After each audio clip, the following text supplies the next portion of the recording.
School council rule number 1. Never have perverted thoughts. Yeah! Oh, wait, what?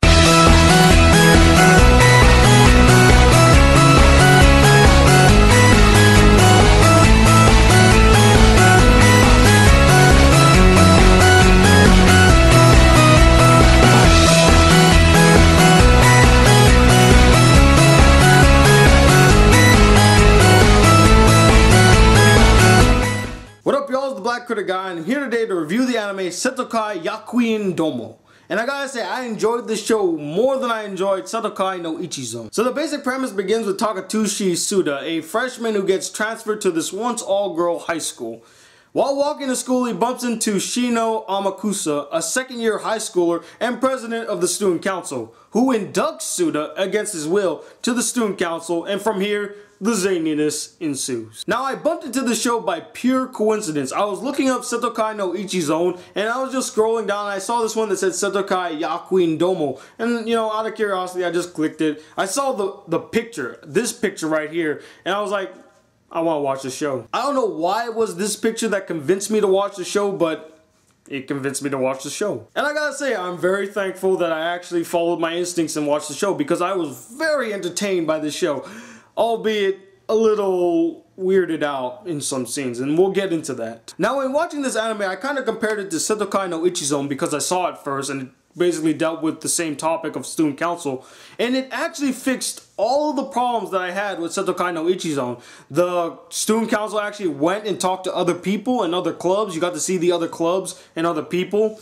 There was a brighter coloring, like they knew, okay, this is a comedy, we need bright colors to make it, you know, vivid and nice. And then also, it knew the genre that it wanted to be. It didn't switch from being a comedy to being a drama. It stayed pure comedy, and it threw some dramatic moments that were killed off by this just build up, and then this joke, and it's like, oh, it's not drama anymore, it's a comedy. This show is very funny and entertaining to watch, and the characters is what made this show very entertaining, because some of the things that the characters say or the interaction between characters is so fun to watch. The two characters that stood out to me was actually Shino and Suda. Suda actually plays a different guy in a type of anime like this. He's not, you know, the pervert or the guy that's trying to get with every girl. He's just a calm, straight-laced guy who just wants to go to school and have a normal life and just do normal things. But that all gets ruined when he joins the student council, because every one of those girls, they're not normal. Maybe the short one, but then again, she's really smart, so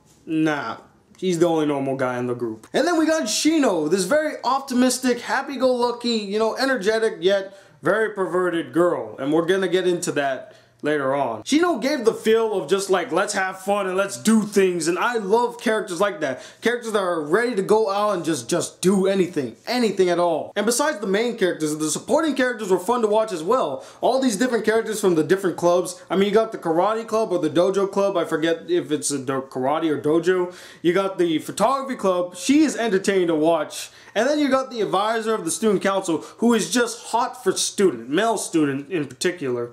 I mean, she is just perverted minded and just wants to have sex with all the male students, which can get a little creepy, but it's actually really funny to watch her just interact with all the male students. Now, this last pro is more of a personal reason why I like the show, but I really like the long takes. Like, they look so cool. Like, there was a shot in the beginning of the series where it's like him walking up these stairs and the camera just keeps moving where people are like walking. It looked so cool. Or when he first meets the student council, there's a long shot that literally goes into the school, up some stairs, falls down a hallway, goes out the window back to where, you know, it all began, and I thought that was really cool to watch. Now, as good as this show is, there are a couple of things that really bothered me. Now, the first thing that really just irritated me about this anime, and you'll notice this right off the bat, is the perverted nature of most of the characters. The perverted nature of most of the characters ruin the realistic feel of the anime. Now let's go back to the picture that brought me into this anime, this picture. When you look at this picture, would you get the feel that this anime will be a perverted anime? No. How about this picture? Does this picture radiate, you know, perversion? No, it seems like it would just be a simple anime following the student council and their zany activities. But no, it's perverted. Now, what I found interesting was that they handled the perversion in a very non-conventional way. Instead of showing like, TNA and some panty shots, they just talk about it. Like, they'll say a line and they'll say a word or a phrase that just makes this show really perverted. And it takes you out of the realism because, first of all, and this is from personal experience, I've hung around with a bunch of girls and I've been with girls that feel comfortable talking about taboo things in front of me. But I've never in my life heard girls like talk so calmly about these topics in the presence of other guys. Maybe behind closed doors with their closest girlfriends, but I've never seen girls talk like this in front of a guy or in front of people that are maybe even total strangers to them. So it really took away from the realism of the anime. And a common problem I have with shows like this, where it's just one guy surrounded by all these girls, is the lack of secondary characters, namely male characters. You get one, and he's like in 3 episodes, then he's just whatever. I mean, you got a bunch of guys moving to a once all-girls high school, so you could have had like a story where the girls are starting to know all these guys, where they're trying to talk to the guys because they're not used to guys being in school. So they could have played that off, but no, they just, let's just focus on the student council, the one guy, there you go. But my biggest problem with the series is the lack of further development between Suda and Shino. I mean, they had the potential to be a couple. I mean, they hint at the fact that Shino kinda has feelings towards Suda, and Suda doesn't really know this. They could have played around with this, but they didn't. They gave us like 2, 3, maybe 4 scenes tops of where they're actually bonding. They really didn't hang out together like outside of a school setting ever too.